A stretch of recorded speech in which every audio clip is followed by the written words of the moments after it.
Improving Society in less than 30 minutes. The short podcast of Körber-Stiftung. Everyone speaks about the climate change and its consequences these days. Well, not everyone. In fact, there are many areas in our lives where it seems to be of minor importance. What about universities, for example? What role does the climate change and sustainability in general play in higher education? We commissioned a study to find that out. Tristan McCowan is Professor of International Education at the University College London and conducted the study with fellow researchers from around the globe.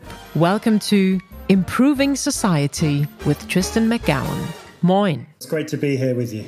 Thank you for being here with me. So today we're going to talk a bit about climate change, but in a certain direction, the climate change and universities in a connection.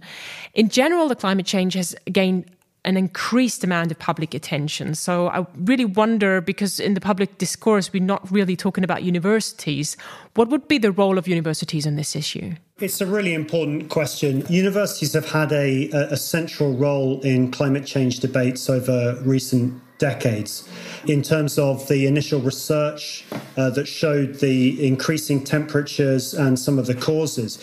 But research isn't the only way in which universities contribute to addressing the climate crisis. Obviously, universities are educational institutions. They train professionals, they educate an increasing proportion of young people and older people in society. And it's generally accepted that in addressing the climate crisis, we need to have a population who is aware of the issues, understands the causes of climate change, what they need to change in their own lives, and collectively make a difference through political processes. So there's the research function, there's the educational function. But universities also have a crucial role in working with communities, in adapting to the effects of climate change, in engaging publicly. And let's not forget, they are campuses, they are institutions, they're almost mini cities in their own rights. So they have to get their own house in order. They are emitting, unfortunately, greenhouse gases like most institutions. And so they need to also think about transforming their own campuses. So there's a whole range of ways in which universities are part of this issue. Just like as in cities, universities obviously have a lot of topics to deal with, and sustainability and the climate change are obviously not the most important to many of them. What can we do to change that? Or are there any good and best practice examples who are already dealing very well with the situation? Certainly universities have a range of concerns, and not least of which is their own survival. So in recent decades, particularly in Anglophone countries, there's been a move towards reduction of budgets for universities, which means that they spend a lot of time thinking about how to generate income, getting more students, other kinds of contracts. So universities clearly have a range of competing concerns. But what we've found through our research and through my experience generally is that most universities take this issue extremely seriously already, both in terms of institutional leadership, but also in terms of the people working in them, and just as importantly, their students. So students do have this as a very high on their list of priorities. And so in many ways, it's not a question of universities having to persuade everybody that this is an important issue. Their communities already believe in it. It's a question of nurturing that belief, helping to align these priorities and allowing people to innovate and to develop bottom-up initiatives. And we've got many great examples of that. And to make these topics more of a priority for most universities, we have decided to make it the topic at the Global University Leaders Council. And we obviously always conduct a study coming along with it, and you've been the one leading it. So tell me a bit about the background of this study, of the report this year. So we were really delighted to be able to work on this report entitled Universities Facing Climate Change and Sustainability, to work together with the Council on what we believe is the most critical issue facing the world. Clearly, we're in a pandemic situation, so we need to think about the interlinkages between climate change and COVID. But climate change will be there for many years to come, and it's essential that universities address it. So the report was a collaboration between a number of academics and researchers and practitioners in different countries. In addition to myself, Luciana Brandley and Walter Leal, who were the co-editors, and the other authors, Amanda Salvia, Golda Edwin, Nandivama Mutu, Rudy Pretorius, Valeria Vargas, Judy Newman, and Jing Liu. So we had that fairly large team because in addition to the general aspects of the report, we did in-depth case studies of 7 countries. And the different team members brought that specialist knowledge. And from that, we developed the general analysis. And that obviously is something I would like to know a bit more about. So starting with Brazil, if we look at the Bolsonaro government, let's say it's, to say the least, having its problems with the Paris Agreement. What do you think? What effects do international frameworks have on the activities of universities? And what are they, for example, in Brazil, able to do? So universities are linked in very complex ways at all levels, at the global level, national level, local levels. And sometimes those different levels are giving a helping hand and other times they're hindering. I think it's pretty uncontroversial to say that the national government in Brazil is hindering rather than helping the cause of addressing climate change at the moment, and the higher education sector. So there have been many problems in Brazil. The universities have had a very difficult time, and particularly the promotion of sustainability initiatives have not received support. But universities have a fair degree of autonomy, which means that they're still able to carry out many of the things that they are committed to, even in opposition to the national government. And that was certainly the case of the universities that we looked at in depth in our report, which were the University of São Paulo and University of the South of Santa Catarina, both of which are fantastic examples of what can be achieved in the public and private sectors in relation to promoting teaching and research and community engagement in relation to sustainability. So that shows that some universities are particularly committed. But then, on the other hand, the consequences of the climate change are hardly discussed among, for example, the Japanese. And then there is little willingness to change their way of life. So I wonder, how can universities like in Japan have an impact on the broader society, and where are the limits to change this particular way of life? So Japan does have some quite extensive policy in relation to sustainability and climate change. In certain areas of sustainable development, Japan is really a world leader if you think about disaster responses and so forth. But of course, there are obstacles in universities, as there are in most countries. One of the obstacles identified through the research that we did for this report was the difficulty of coordinating across a university. So what was found in some cases was that there were pockets of the university that were developing fantastic practice in relation to climate change sustainability, but it was hard to integrate that with what was happening in other parts of the institution in quite isolated and siloed ways, and to develop an aligned strategy for the whole university. And certainly the evidence shows from other cases that kind of alignment is really important. Not that everybody needs to be singing from exactly the same hymn sheet. I think the nature of a university is that it's always going to be a little bit higgledy-piggledy, a little bit unruly, and maybe that's part of its creativity. So it's never going to be completely aligned, but I think there are some ways in which looking for positive synergies and coordinating to some degree is an important aspect. Yeah, and facilitating the discourse is something that we also would like to do. But then on the other hand, we always have the spread of fake news. What can we do to prevent that? This is a really serious issue, and it comes in different guises. I mean, there are some concerted efforts to spread mistruths. I mean, there are think tanks that have very strong agendas in denying climate change. Some of them are backed by fossil fuel companies that have a lot to lose from the kinds of changes that need to be made. There are also perhaps more organic processes of spreading of conspiracy theories, particularly amongst far-right groups. And these different processes that have been enhanced by in changes in technology, growth of social media, allow for very rapid spread of unreliable information and very misleading information, that, as well as attacks on climate scientists and environmental organizations. So it's an extremely difficult situation. And for young people, in fact, for all people, it's becoming hard to navigate the information that we receive. through different sources. It's hard to know what to trust, what not to trust. So I think universities have a very important role in this regard in terms of defending, the inclusion of questions of sustainability and climate change in their curricula and in their activities, and also, disseminating reliable information to the public, but also to work with their students in reflecting on sources of information, on reliability, in having that discussion around where we get on, or how we build our knowledge and beliefs with them to develop this reflexivity that all of us need in our everyday lives. Isn't that a task that universities have anyways? Absolutely. Yes. And this is nothing new. Maybe the way it's being focused is a little bit new because the debates around climate change are a few decades old. But you're absolutely right. I mean, there would have been other kinds of fake news 100 years ago, and probably in 100 years from now, it will be a different question. But universities will still be doing similar kinds of things. Would you say that there's a difference between private and state-funded universities when it comes to this course?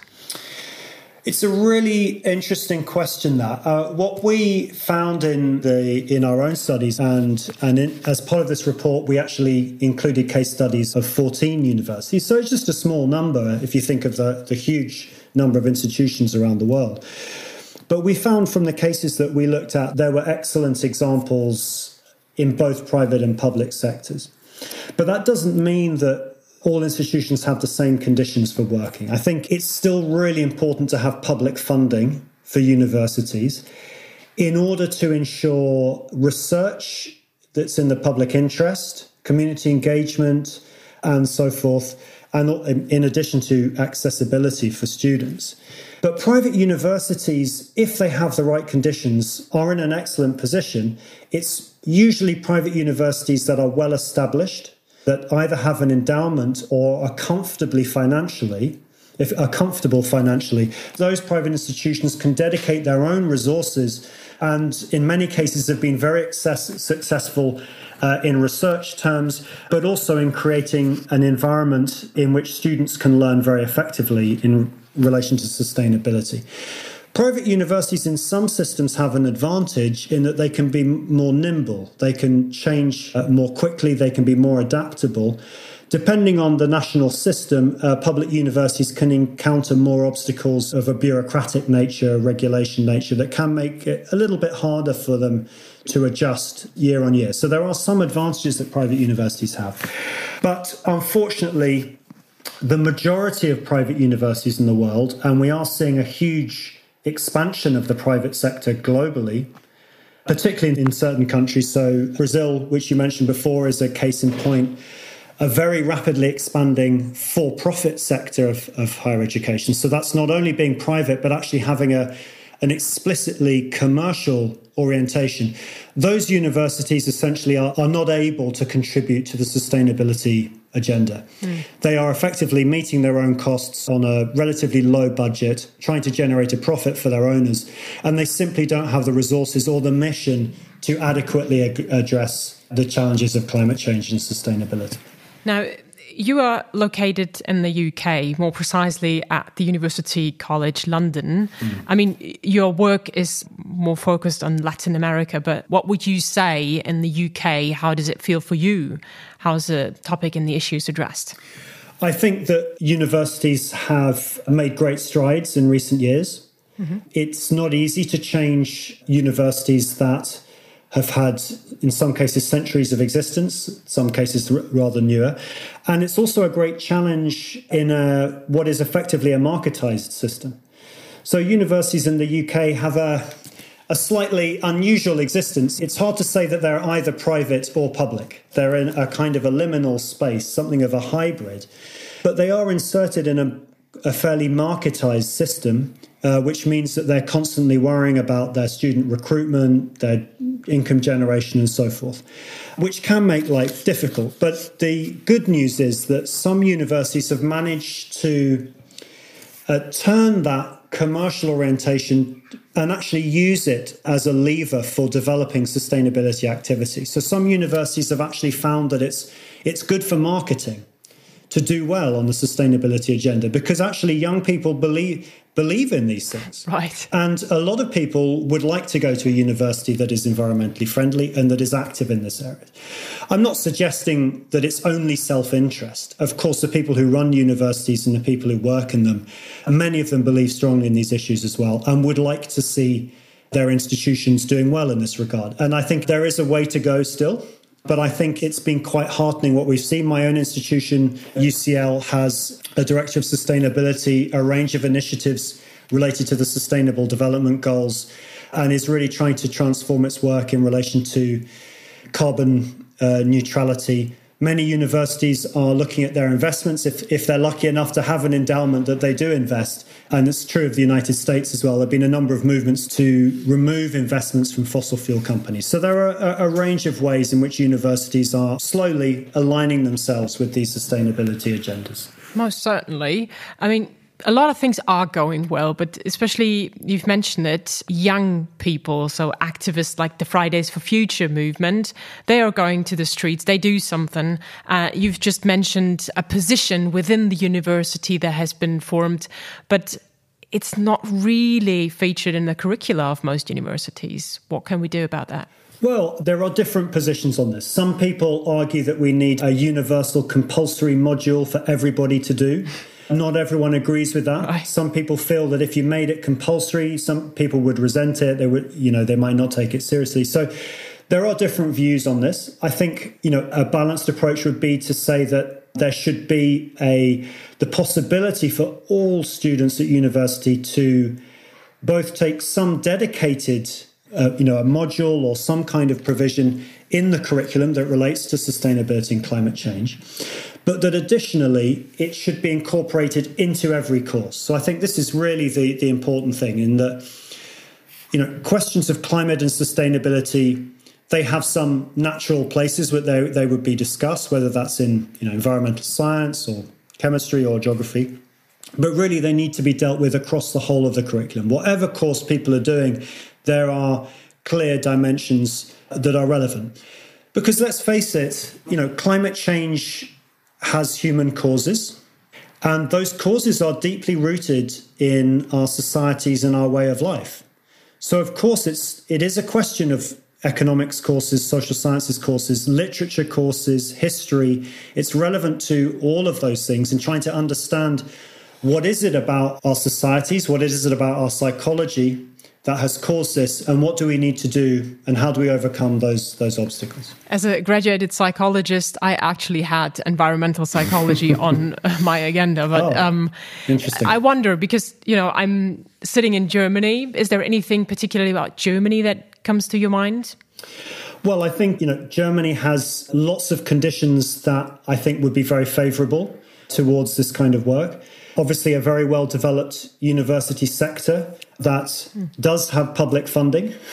So, I think the higher education system in Germany has weathered the storm of marketization very well. Mm-hmm. I'm not saying that Germany isn't linked in at all to some of those global pressures. Of course it is. And German universities also feel the pressures of performing well in international rankings and so forth, and have financial issues. Of course they do, like universities in all countries. But I think German universities are in a good position in terms of their research capacity and their resources to address these issues.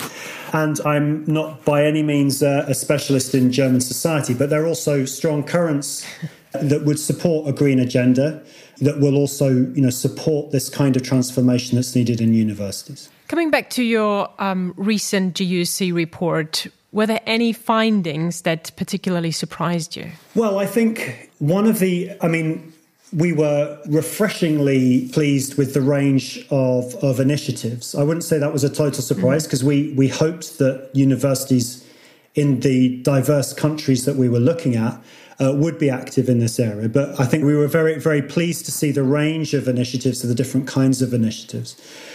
Some aspects I think we could probably have predicted in terms of the key elements. So, for example, the crucial role of leadership, for example, the need for institutional coherence, addressing fragmentation, funding, and so forth. So some of those elements, perhaps we would have predicted would be key to that transformation.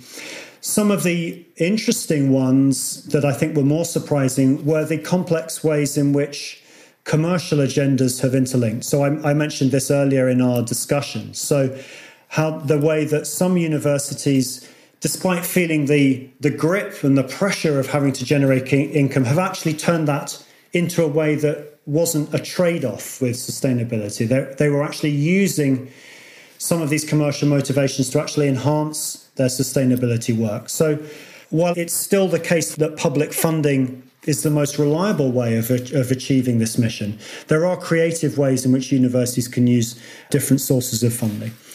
And perhaps another important finding is this one around the need for a diversified system.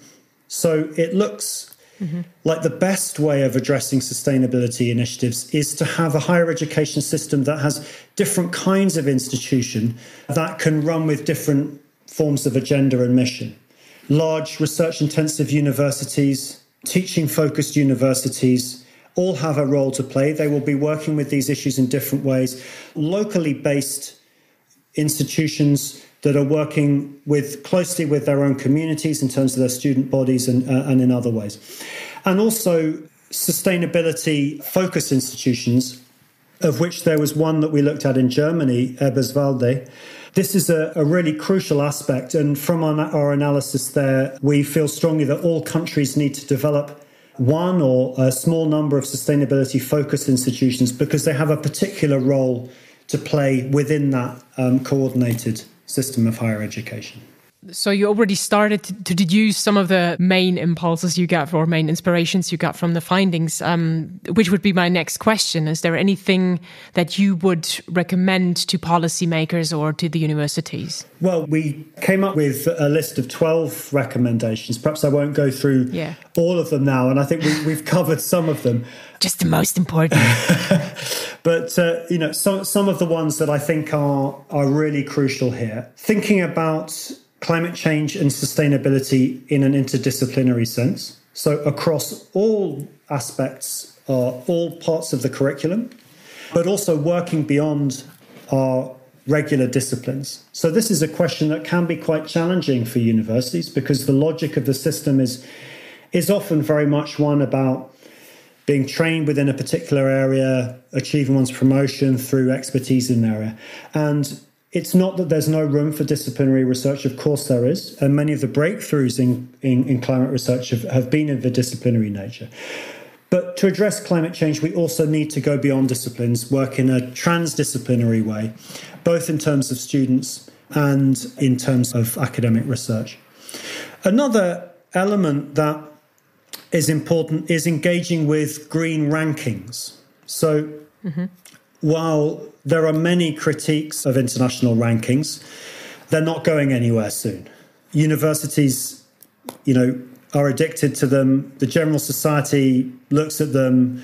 We're not, for all their failings and the difficulties they have in actually gauging meaningful aspects of quality of universities, they're here to stay. So it seems to be a good way forward to, instead of putting one's head in the sand, to engage with alternative rankings.